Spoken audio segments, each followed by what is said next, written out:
Thank you for still joining me on TMI. Well, we had a lot in the course of the program where the main gate access in Benin City, Edo State, University of Benin area got blocked as a result of the students of the University of Benin pouring out to protest against the increase in tuition fees or school fees, as we got it reported.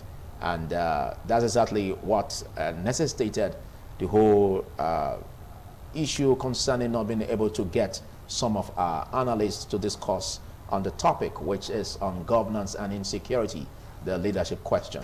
Well, I've been able to quickly get an opportunity to have a guest in the studio, and he is a human rights activist, Solomon Idiogbe. I know it was quite a Herculean task going through that gridlock. Like passing a camel through the eyes of a needle. Wow.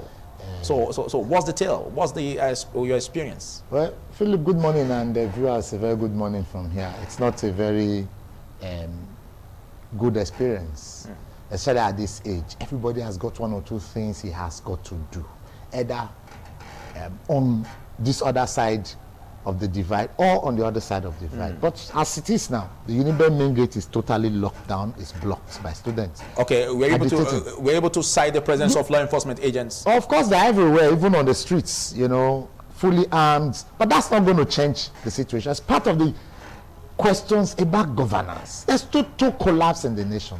Of course. No, you can't say there's total collapse. Yes, there is. This is, you see, when I say total collapse, okay, doctors are on strike. You are aware. In fact, God has just helped us now that Nupenga and all others have also decided to go on strike. Strike has become like a daily dose in Nigeria. The lecturers, you know, every day, here and there, they are always on theirs. Okay. Now, you could also notice, I saw on a news flash yesterday also, that federal government has unleashed ICPC and EFCC on doctors over allowances. Is that a manner or a way to bring down tension? Now, students have blocked the road. People can't even go about their normal businesses. You have given more jobs to law enforcement agents as against even the normal insecurity issues of kidnapping, armed robbery, banditry, as we see them. So, how are we not collapsed? Okay, were you able to pinpoint what exactly they were demanding for? Because as reports have it, as from grapevine, yeah, that they were demanding for a reduction of the fees. From here, for every corner, there's an access route to University of Benin main gate. It's blocked. It's blocked. Hold up. So everybody is just scampering for how to get across to where you are going.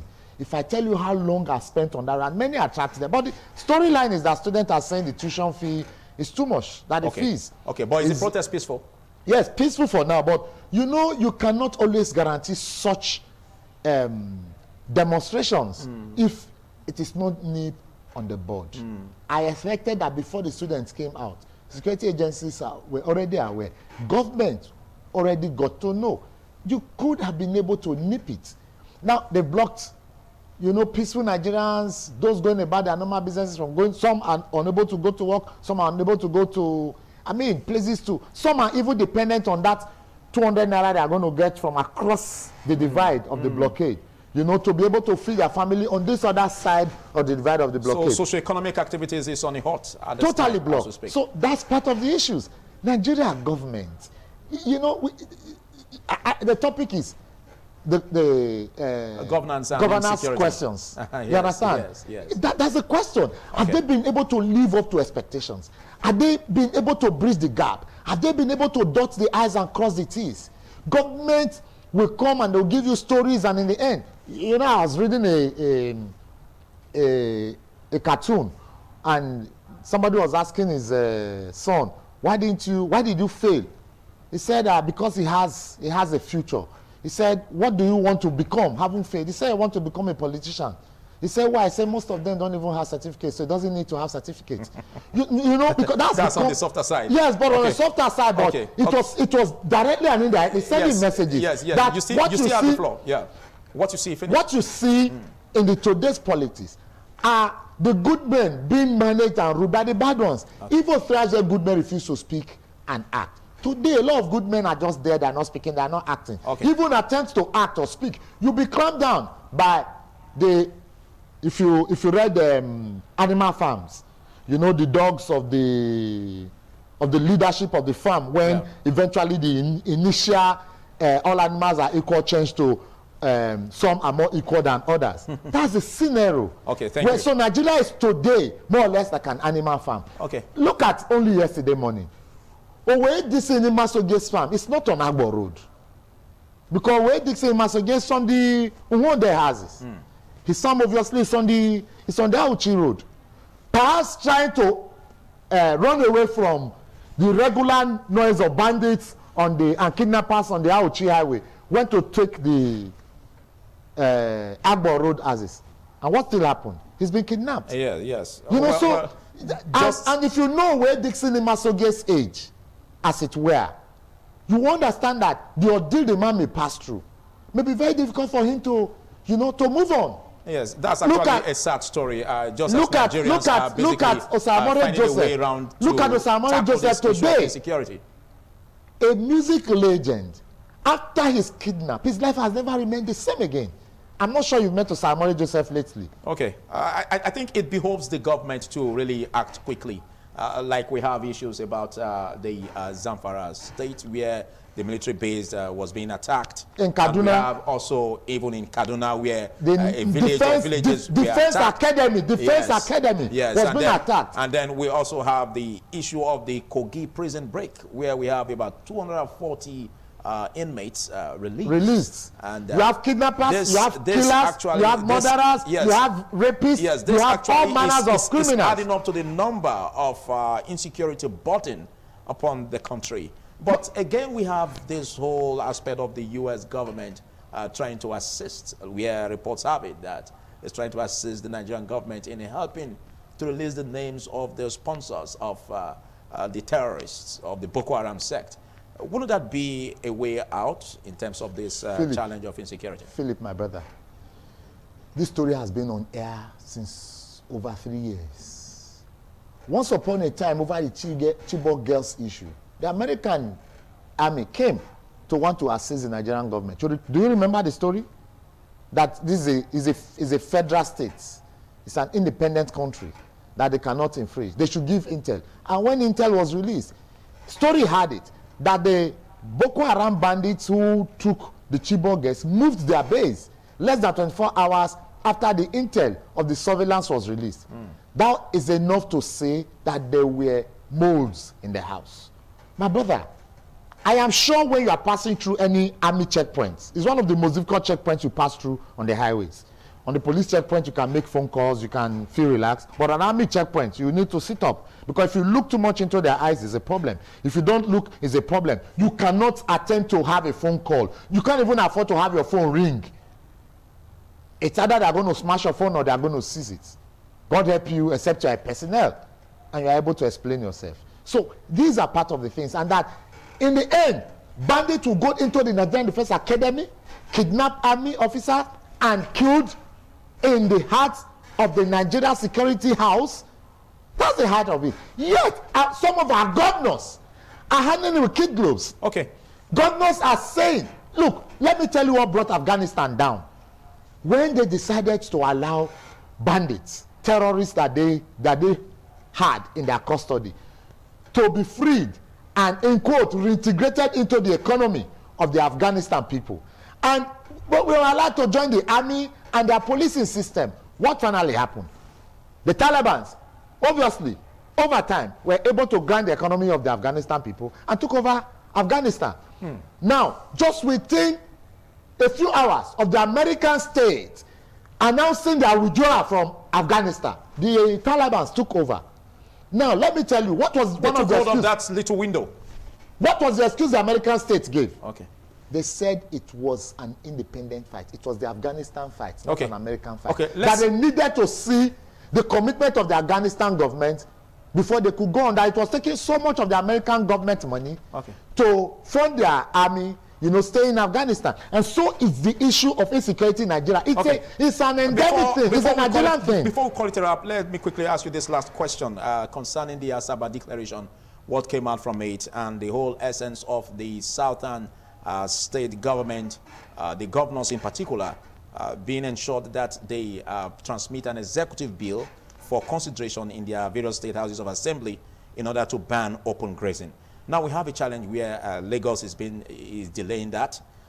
Edo State also, the governor yet to transmit an executive bill to the State House of Assembly, and then we have that of Osun and Ogun.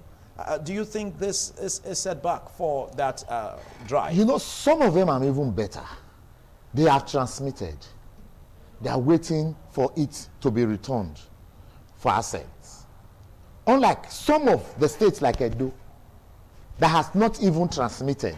What still where Imo and Anambra opted out? Exactly. You see, that's the problem. What has torn the Nigerian people apart is religion and politics, ethnicity. You can't say the Nigerian people are being torn apart. Let me tell you. Are you saying that there's no insecurity in Edo State? Okay. Are you saying that the issue of herders in Edo State is not a major issue, that the governor and the government of Edo State are not taking it as a major issue? Let me tell you, more persons have died of bandits and kidnaps in Edo State than hunger has killed. Insecurity government officials have been kidnapped. You are aware where the HOS in Edo State was kidnapped at a point? You see, people, younger brother Toshowore was kidnapped and murdered. And killed. Just on the Edo houses. It's not Lagos State. It's not Ondo State, okay, the neighboring state. See, the issue of bandits, herders, I don't know of what tribe or extractions they are from, but herders, killer herders, okay, is ravaging the soil of Edo State. Okay, what's the appeal? What's the appeal in nipping this in the bud? Let me tell you, I see this was the same play that happened when they were agitating for resource control. I remember the major pressure persons were Obon Victor Atta of Akwa Ibom, as it then was. Then the Delta State government, as it then was. Many of the southern states were sleeping. Okay, in 1 minute, what's your appeal in nipping this in the bud? My appeal is that government should take up responsibility. Because first, in the major functions of government is security, to protect lives and property. The lives of the Nigerian people are at stake. The life of Edo citizens are at risk. It is high time the government of Edo State signed a bill prohibiting open grazing. You saw Ondo State. They've already started arresting those close by. Yes, they've already started effecting it. He said it takes immediate effect. I just saw news that Amoteku arrested over 200 and something cows and their herders over violation of the right. Though the Mieti Allah was issuing check, but he said it's a government and it's my responsibility to protect the lives of my people and their property. And that onus falls on the government of Edo State, not just to transmit bill, but to ensure that the bills is signed into law, because the lives and property of Edo people is in question. Because let me tell you, it is not coming on radio and television to tell people to go and take COVID-19 vaccine. That has no benefit. It is your life.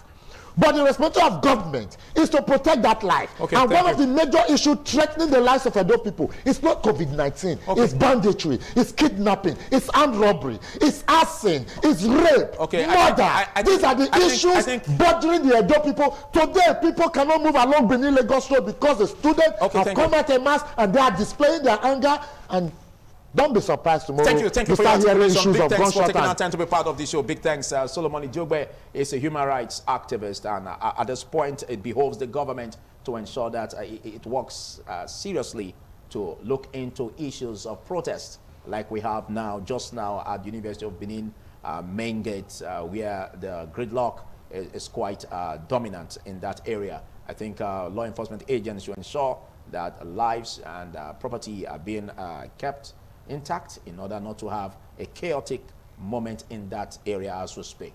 Well, this is much we can take. We also know and believe that the government will be looking inwards to trash issues concerning the strike actions by the doctors, the resident doctors. As reports have it that even the resident doctors are urging that the president, the first citizen of the Federal Republic of Nigeria, heads the meeting where they can dialogue issues concerning how to resolve the strike.